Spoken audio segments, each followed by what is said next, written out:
A priest's cassock flutters in the Red Sea wind. Beside him, Italian troops raise the tricolour. A young African boy is drawn into the mission school. Was this a moment of salvation, or the dawn of a ruthless empire cloaked in faith? Welcome to Sands of History. Today we dive into the startling truth behind the partnership of church and empire, how the Catholic Church helped fuel the colonial ambitions of Italy and Africa in the name of God, but often at the cost of freedom. If you find value in our channel, please like, share and subscribe, and check the description for links to support our work financially. Let's begin. Italy's late empire and the Church's strategic opportunity. Italy entered the race for overseas dominion relatively late compared to Britain or France. With unification only in the 1860s and the loss of the Papal States in 1870, the Italian state and the Catholic Church both felt they were playing catch-up. The Church, having lost its temporal sovereignty, found in colonial missions a new field of influence. Meanwhile, the Italian state craved legitimacy, empire, and what it called a civilizing mission. For missionaries, the colonies offered more than souls. They offered an opportunity to align faith with power. Italy's acquisition of Italian Eritrea in 1890 and the establishment of Catholic jurisdictions like the Apostolic Prefecture of Eritrea in 1894 illustrate this dual dynamic. Thus began a convergence. Expansionist Italy and a church willing to partner in a project of conversion and dominion. Missionaries, schools and the production of subjects. On the ground in places like Eritrea and Italian Somaliland, Italian missionaries built schools, hospitals and missions. These institutions often came under the protection or even direction of colonial authorities. While framed as charitable or educational, they also played a crucial role in shaping colonial subjects. In mission classrooms, catechism sat alongside Italian language lessons. Loyalty to Italy and obedience to colonial structures intertwined with religious instruction. The phrase holds: religion trained subjects as much as souls. The Church's services became tools of colonial governance.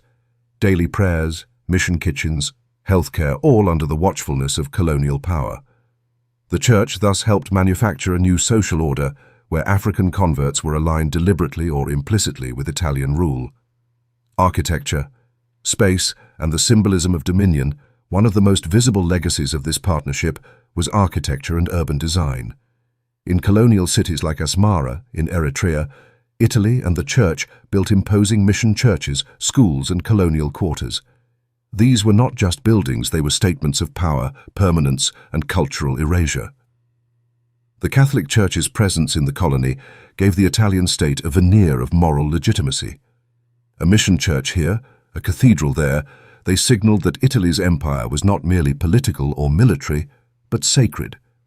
Local cultures and built environments were reshaped in the image of Europe and the Church. In effect, the cross planted deep in soil that was previously not European. The colonized landscape became a site of conversion, religious and political. The Church-State alliance, treaties, mission and empire. The formal partnership between the Italian state and the Catholic Church was cemented by treaties, concordats and shared ideology. The 1929 Lateran Treaty resolved the Roman question and recognized Catholicism's central role in the Italian nation. At the same time, the Italian colonial project gained a moral backing from church institutions. In Africa, Catholic missions operated with the approval and sometimes direction of the colonial state. The Church's infrastructure reduced the administrative burden for Rome and legitimized colonial rule to both Italians and Africans. Resources were diverted to mission education, missionary healthcare, and evangelization under colonial oversight. Ideology of civilizing and the conversion of empire. Central to Italian colonial ideology was the so-called civilizing mission. The belief that Italy had a duty to uplift Africa by exporting its material culture, language, religion, and civilization. The Church adopted this language seamlessly. Many missionaries genuinely believed they were offering salvation and uplift, but their work also reinforced the imperial premise that African societies were backward, that European culture was superior, and that conversion meant not only faith, but subjugation and assimilation. One scholar argues that in both liberal and fascist phases of Italian colonialism, the colonial other was constructed as a figure to be saved or dominated. In practice, this meant evangelization tied to obedience, to Rome, to Italy, to mission society. It meant that Christian schooling often taught Italian culture, loyalty, and expectations of compliance. In this way, the church became complicit in turning faith into an instrument of control. The darker side, co-optation, violence, and systemic racism. Beneath the mission schools and towering churches lies a darker truth. The Catholic Church's missionary work was not always benign. In Italian colonial territories, conversion was entangled with racial hierarchies, coercion, forced labor, and violence. Under fascist rule, especially after the conquest of Ethiopia in 1936, Italy's colonial project moved from civilization to outright domination. African subjects were segregated, racial laws introduced, and Italian settlers moved in large numbers. Scholars point out how the architecture, spaces, and religious institutions served the new racial colonial regime. A mission where catechism was taught could also be a site of surveillance. A hospital built by religious orders might service calling Italian settlers and leave locals marginalized. The church did not always challenge these structures. Often it enabled them intentionally or inadvertently. In many ways, Catholic institutions provided a moral cover. The cross lent sanctity to the flag. The mission lent innocence to empire. Transition, post-colonial realities, and the church's reckoning. As the era of empire ended, so too did the church's easy alignment with colonialism.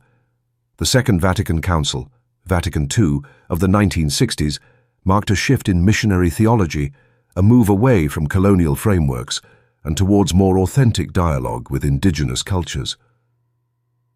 In the former Italian colonies, Catholic institutions had to adjust. The Eritrean Catholic Church, once under Italian missionary control, became locally led and autonomous in recent decades. In Italy, too, the church faced its colonial past, and the migration of Africans to Europe raised questions about mission, diaspora, and historical responsibility. The symbols of colonial mission buildings, institutions, school curricula still exist, and their legacies shape present-day debates about race, religion, and identity. Why this history matters today, you might ask. Why unpack this hidden history of faith and empire? Because the story reveals how religious institutions can become tools of power. When faith is aligned with state ambition, even noble impulses can become instruments of control. The Catholic Church's role in Italian expansion taught obedience, but also quieted dissent. It cloaked conquest in compassion. Today, in a world where migration, religion, and post-colonial identity remain fraught, understanding these dynamics is vital.